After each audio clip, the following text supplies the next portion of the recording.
ಕಾಡಾನೆ ದಾಳಿ ನಡೆಸಿದ ಪರಿಣಾಮ ಪ್ರಥಮ ಪಿಯುಸಿ ವಿದ್ಯಾರ್ಥಿನಿಯೊಬ್ಬರು ಸ್ಥಳದಲ್ಲೇ ಸಾವನ್ನಪ್ಪಿದ ಘಟನೆ ಕೊಡಗು ಜಿಲ್ಲೆಯ ಮಡಿಕೇರಿ ತಾಲೂಕಿನ ಬೆಟ್ಟತ್ತೂರು ಗ್ರಾಮದಲ್ಲಿ ನಡೆದಿದೆ. ಬೆಟ್ಟತ್ತೂರು ಗ್ರಾಮದ ಗಿರೀಶ್ ಎಂಬುವರ ಪುತ್ರಿ 16 ವರ್ಷ ಪ್ರಾಯದ ಪೂಜಾ ಮೃತಪಟ್ಟ ದುರ್ದೈವಿ.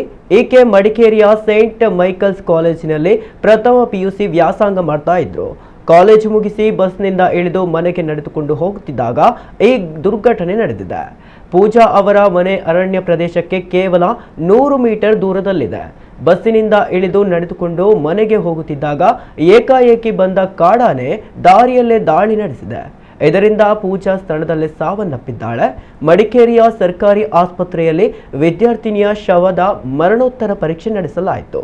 ಈ ಘಟನೆಯಿಂದ ರೊಚ್ಚಿಗೆದ್ದ ಬೆಟ್ಟತ್ತೂರು ಗ್ರಾಮಸ್ಥರು ಅರಣ್ಯ ಇಲಾಖೆಯ ವಿರುದ್ಧ ತೀವ್ರ ಆಕ್ರೋಶ ವ್ಯಕ್ತಪಡಿಸಿ ಪ್ರತಿಭಟನೆ ನಡೆಸಿದ್ದಾರೆ. ಪ್ರಾಣಿ ಮಾನವ ಸಂಘರ್ಷ ತಡೆಗೆ ಕೂಡಲೇ ಅರಣ್ಯ ಇಲಾಖೆ ಪರಿಹಾರ ಕಲ್ಪಿಸಬೇಕು ಎಂದು ಒತ್ತಾಯಿಸಿದ್ದಾರೆ.